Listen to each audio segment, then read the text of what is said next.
Hi there, I'm Sipo from Robeco's Global Multi-Thematic Strategy. Today we're talking all things energy.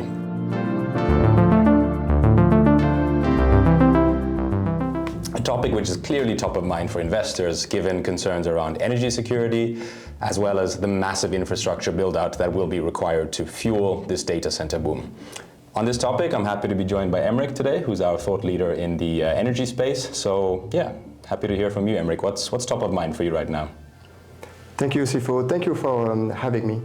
I think we see four main trends today in the grid space.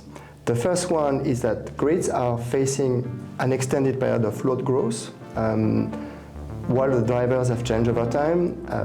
Building electrification, industrialization, EV adoption, and also data center are the next drivers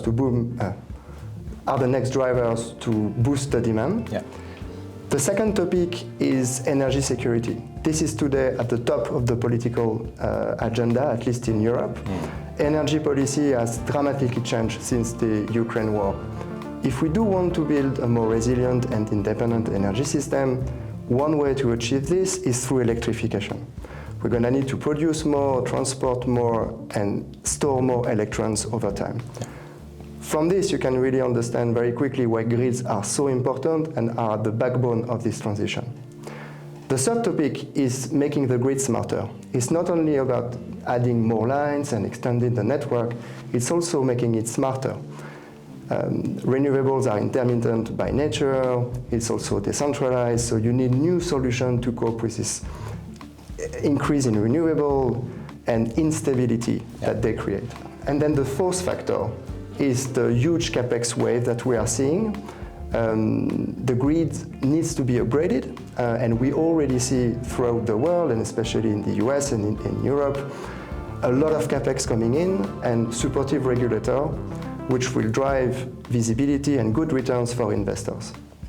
Yeah, interesting. Obviously lots of moving parts there, but I think the aging grid is obviously a theme that has come up several times. I guess next question for investors is, what is the part of the ecosystem that you like the most? Who are the players in the space for you? There are two big players and two kind of like families in the field. The first one is utility companies and grid equipment providers. The first ones, they simply operate the grid, and the second one, they provide the tools to operate it. So it's like cable, it's transformers, it's switch box, it's all these players in the value chain that helps to increase and expand the network. That's the first family. The second one is all the software and AI and let's say more global tech operators that will provide system to stabilize the grid, whether it's through arbitrage, whether it's through managing a little bit more the supply and imbalance of the grid on a real-time basis. To your point, we've seen recently in the last sort of 12 to 18 months that there's been a really tight supply chain for a couple of the, let's say, critical components for these grid infrastructure, so cables, transformers. So I guess my question to you is, why is now the opportune time to invest in the space? I think there are two main reasons. The first one is that the fragility of the grid has been exposed recently, either through extreme weather events, but also energy shocks.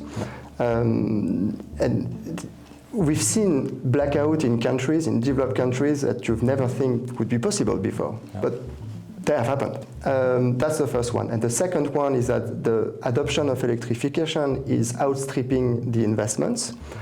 We see a rising demand for power. Investments are there, but they are yet to scale up enough to meet with this demand, with the backdrop of an aging grid and also tight supply chains.